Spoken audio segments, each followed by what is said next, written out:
Hi and welcome. I'm John and this is Unique Wargaming Terrain. Welcome back everyone. For everyone that's new, this is the weekly Wednesday Wargaming questions and answers. It's an off-the-cuff video. What that means is I record and upload. There is no fancy editing skills. You won't see my intro symbol at the beginning. I do have a transition button, so if stuff happens outside of my control, heavy rain or loads of noise outside, I can stop filming, wait for that to pass and carry on. In the event of rain, I usually stop for a little while and then have to carry on because it just won't stop. These weekly Wednesdays are essentially a Q&A. You guys ask me questions and I answer them. They are primarily model focused and it's primarily GW stuff. And of that, it's primarily 40k because 40k is the hottest thing going right now. Even with the epic 40k stuff that's come out, even with the old world around the corner, I still think 40k is just going to overshadow the whole lot of it because it's just absolutely fantastic. So for all my regulars here, guys, I would love, thank you very much. Let's go on with some questions. Right, the prize draw for the Illumina will be done straight after this video. I was meant to do it Friday, just gone. I totally forgot. I actually forgot that Friday was the first. And then I said, okay, I'll do it Saturday. And next thing you know, it's Sunday morning. It's like, oh my gosh, I need to do that. And then I got bogged down with other stuff. Then it's Sunday evening. It's like, oh. So then I said, okay, Wednesday, everyone's in work and in school. I'm alone. I can actually just focus on everything in here. So that is the next thing to do after this video. So, you know, don't panic. I haven't forgotten about it. Where are we? Why don't you have a Patreon? Now, I do have a Patreon set up, but for some reason, I'm not a technomage. So for some reason, it won't allow me to link it to the videos, which, you know, is a pain in the ass. But there's a new thing on YouTube that when you get to a certain amount of subscribers and a certain amount of hours watched, then there is a Patreon type thing that you can have that just basically it's done via YouTube. So it's so much easier. You're not having to click this link and move this link over. It's all just done via YouTube. And I'm that close to doing that. So, you know, just a massive thank you to all you guys because you guys are watching the videos and enjoying the content I do. As soon as that goes up, you'll see that it'll be like a little join sign so you buy membership and stuff like that. What is your favorite paint color / brand to use? Now, see, we're real guilty of this. When I answer this question, everyone is guilty of this. You get used to using the same colors, so you get comfortable in those colors. We're all guilty of that. And the reason that is because you know how those colors interact with each other and how those colors, you know, dry, how they look. So in terms of my favorite paint color, I do have a few. But for me, I'd have to break it down into different categories. Now, in terms of brand, I do have some Army Painter stuff. Again, I'd say it's accessibility, but Air Hobbies has a great selection of paints. I just never look beyond Games Workshop stuff. And when I do, I pick up a few colours here and there, and it's not. And then for me, it's I don't know how they react, how they look when they're dry, how they work. Which again goes back to when I'm doing Monday painting video or when I'm doing any painting video for the channel. It gives me a chance to try and experiment with those colours. I don't always do that because I have a model to paint and I know exactly what colours I'm going to use and how I'm going to do it because again, it goes back to me being comfortable with said colours. So at the moment I do have mostly, you know, Games Workshop Citadel colour paints. I do have some Army Painters, but Citadel colour is the one that I'm happier with because I know how they work. You know, that's the answer to that the brand part of that question. As for favourite colours, for me, I'd have to break it down into, there are a few colours that stand out straight away, but they're different types of colours. What I mean by different types is layer paint, base paint, contrast, washes, you know, etc. So for me, layer paints, Screaming Skull, because everything looks better with a Screaming Skull dry brush. And yes, I am going to get that on a t-shirt. People keep saying to me, put it on the t-shirt. I will get it on the t-shirt. Screaming Skull. I do like white scars, but Euphrain Grey is another layer paint that actually I really enjoy using it because it does set the other two colours up, Screaming Skull and white scars, perfectly. Again, it's a layer paint. Lothern Blue is another layer paint I love using. In terms of shades, Druchii Violet is the one that always jumps out for me. Now there are other shades that I do like using. I do use for certain circumstances, but any opportunity I get to use the Druchii Violet, I will, because I actually like that colour.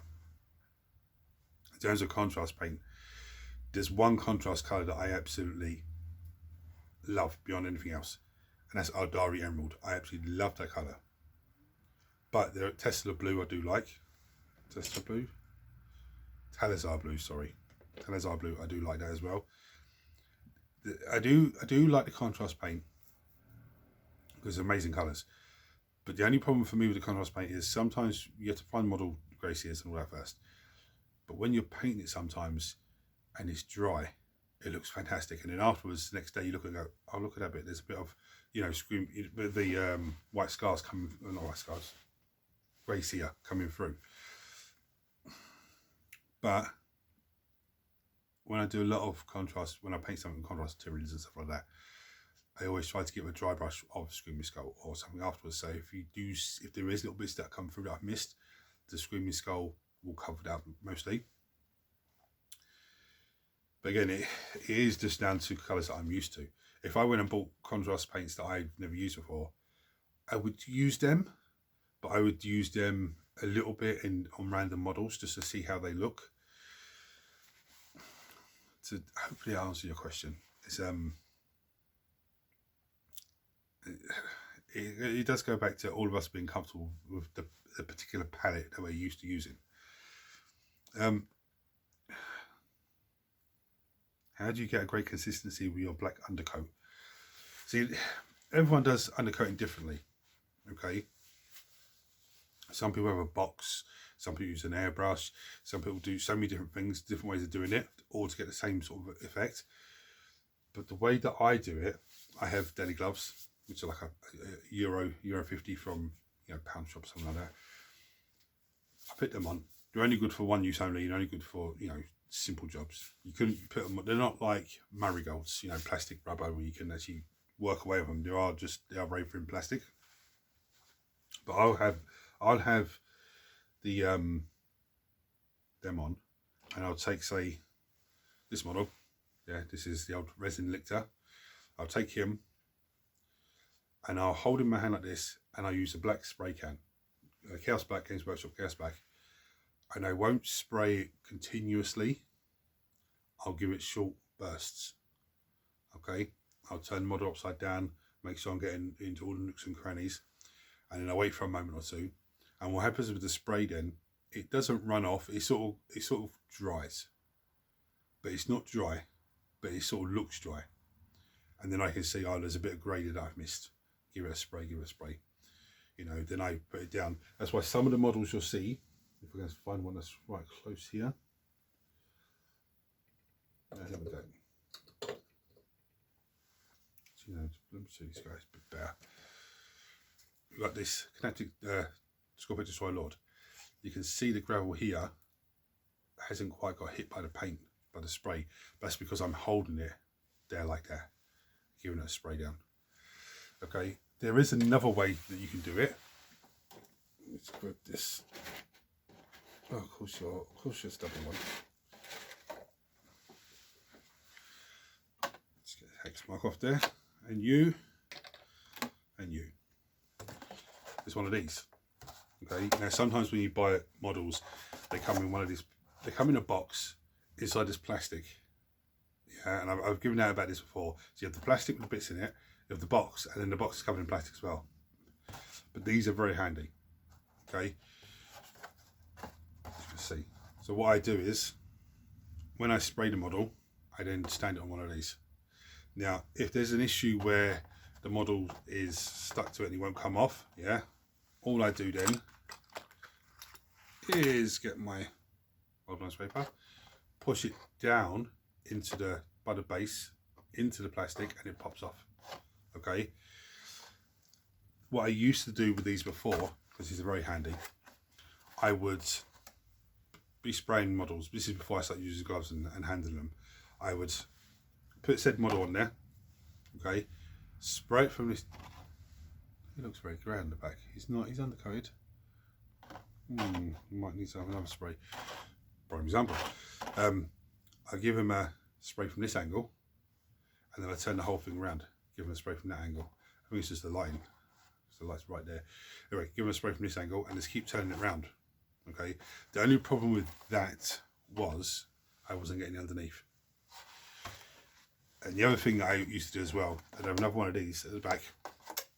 So say I'm spraying this text mark, the model behind is getting back spray. So any spray that's missing hex mark is hitting the model behind. Now the spray with that wasn't consistent, so I stopped doing that. But that's what I do now. You could use an airbrush, and you know, with some black paint, and just airbrush it, and you'll get the same effect. I need to fix the fuse on the airbrush still again. Not touched it yet, but that's how I do. That's how I undercoat the models. I don't have. Some people have like a big rod, big piece of wood, and blue tack them all on, and just spray the whole lot outside. I don't do that. I just try and do a handful at a time, a handful a day, onto that, you know, plastic container thing. Why is your channel not sponsored by anyone? As in the said company not sending you stuff to promote for them. Now see, this frustrates me. There are a few people that send me stuff, you know, and I promote them for this great fantastic. And once I've done a video on that, anyone that sees that video afterwards then sees that product and goes and buys it, which is, you know, fantastic. But it frustrates me because I see people on TikTok with less followers than what I have, and they're just getting sent stuff. And every time I email these companies, say, look, you know, this is who I am, this is what I do. I would like to promote stuff for you. Nothing. No response, no nothing. And that really frustrates me. Even if it's like, no, thank you. It would be nice to get a response, but I get no response at all. So for now, I'm just going to keep trucking away and just keep going. Because I know you get to a point where eventually someone will go, well, hold on a minute, I'll send you something. And I'll be like, well, 5 emails ago, you know, I wouldn't say no to free stuff. Don't get me wrong. Because not only is it's good for me, but it's also good for you guys, because you can actually see the models before, you know, before they arrive. You can see how the colours work before they, you know, before they come out and everyone buys them. But that's that. So hopefully, over the next couple of weeks, I'm going back to the Patreon question now. I would have enough content done for, and you guys watching enough content for it to be pushed to the point where the Patreon would be activated. And if that happens, you know, massive thank you to all of you guys, and massive thank you to everyone when that happens who joins and, you know, has a subscription to that, because that would mean so much to me. To me, that's the first step in making this full time. And it's a very scary thing. When I was thinking about it, you know, the other day, it's a very scary thing, because at the moment I have a full-time job, guaranteed X amount of money per week, per month. You know, it's great. And it's scary for me going from that to something that could give me the same, or could give me less, or could give me more. You know, it's a very, very scary thought.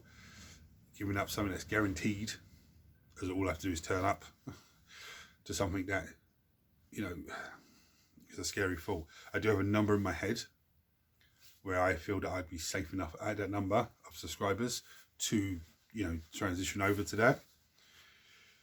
But I just, it's very scary idea. A welcome, you know, an exciting idea, but it's also very scary for me. So what I'm going to do now, guys, sort of questions I have this week, I'm going to bring you down and show you the vote. Now, so for everyone that's new and has seen this for the first time, what is the vote? The vote is, I show you a host of models, and you guys vote on what you want me to paint for next Monday's painting video. And whichever has the most votes will get painted. In the event of a tie, I do a dice roll. And the reason I do this is it's more of a challenge for me. So instead of me just painting Space Marines, and then Necrons, it's you guys are telling me what you want me to paint. Okay, so what you want to see. But also for me, it's very challenging because it's taking me outside of my comfort zone. Because I just pick up this model and paint this one. Then I pick up, you know, and I end up being the same faction all the time because I'm comfortable with them. This way, it is a challenge to me, and it does try and push my painting boundaries and make me come up with new ideas to how to achieve certain things with certain models. The only frustrating thing is there is models that I've got 2 models here still that's from Indominus box, but they are models you can still buy from GW now, single or in a pack or something like that. So it's not the end of the world. But I do want to get everything painted. Everything has to be painted. So how do you vote?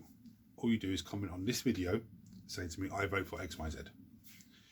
Now you vote for more than one if you want to. You can't say I vote for everything because that won't count. But you could say I vote for all the Eldari, all the Genes to the Cults, all of the Tyranids, or you know, anything like that, and that will count. Now, last week's winner was the Blade Guard champion for the Custodes army. So there's no Custodes in the vote this week. So everyone that's new, what happens is if Tyranids won this week, I was painted up Monday, there would be no more. There would be no Tyranids in next Wednesday's vote. Okay. When I bring you down and show you the models, if there's something you don't know how to, I don't know how to spell what it's called because there's some crazy names for these things. Just give me a brief description, okay, and I'll work it from there. Don't say to me it's the 3rd row up and the 4th one along, and because that, you know, that's gonna when I'm at the computer and I'm looking at the voting, I'm not going to remember which one is the. Okay, so I'm going to bring down and show you the vote. There's also 2 other choices on the vote today. I'm waffling away too much here. There's 2 other things on the vote. One is wild card, and the wild card is you'll find out if it wins, and the other one is creator's choice. Now the reason that's in there is because somebody suggested, well, more than one person suggested it to me, and I was like, okay, that's quite a cool idea. And then I started introducing it, and I was like, actually, it's not. I want you guys to pick the model for me, so then it's a challenge for me, not me just go, I'll take this easy model and do that. But if that wins, then I will take a model and pick the model. So I'm going to bring you down and show you the models, and then come back to you. Right, we have this model here. This is Lord of Makatas on foot, but I would be running him as, well, I say Chaos Lord for the World Eaters, but they can't have that at the moment. So he would just be Master of Executions, I believe they're called, for the World Eaters until their codex comes out. Then you'll see all the options they can have. Chaos Space Marines, Tyranid Warriors. I have Draxus, Inquisitor Draxus, I think she's called. We have the Engine Seer, who keeps getting voted on but doesn't win. We have the Librarian in Terminator Armor from 10th edition Leviathan box. We have the Genes to the Cult Magus, which is this Ray fella here. We have the Eldari Warlock. I have Wolverine sitting down here.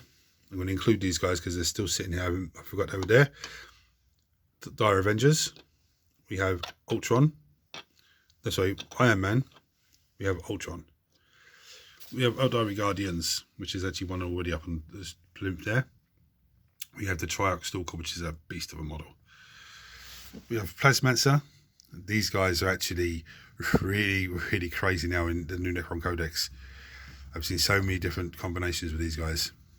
We have Genes to the Cults Gensealers. We have the Dark Parasite from the Chaos Space Marine Force. We have Warp Talons. We have Demonettes. We have the Space Marine Captain with the Storm Shield from Indominus box.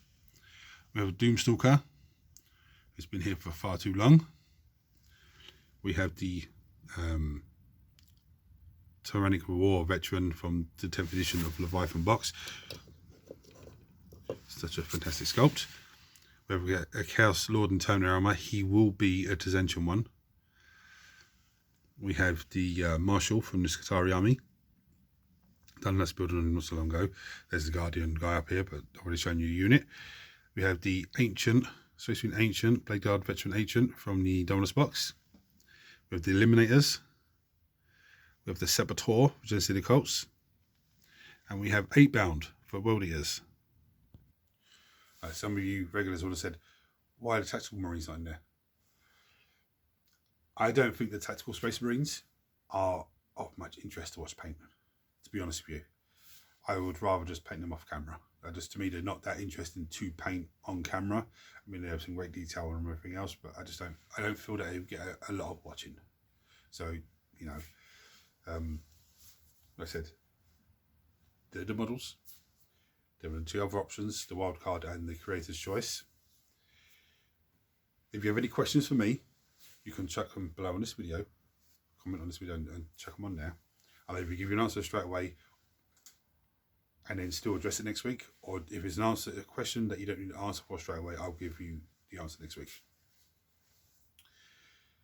If you don't want to check on below because you think, oh, you know, people can take the piss out of me and everything else is a silly question, there are no silly questions. There are no silly questions because we all started the hobby with a pair of clippers, a mould line scraper of some description, and a box of models. Probably not even a paintbrush and some glue. That's what we all started the hobby with, and it goes from that to this craziness. But if you don't want to check a comment below, you can go on to Unique Wargaming Terrain Facebook page. There is a messenger button there. You can click on that and message me directly, as most of you do. If you're new to the channel here and you're seeing this for the first time, hit the subscribe button because it costs you absolutely nothing. Turn your notifications on so you don't miss anything. And everyone smash the thumbs up button so it triggers YouTube to share this video with more and more people, which makes this community of you guys, amazing guys, grow even more. Guys, thank you for watching. Until next time, take it easy.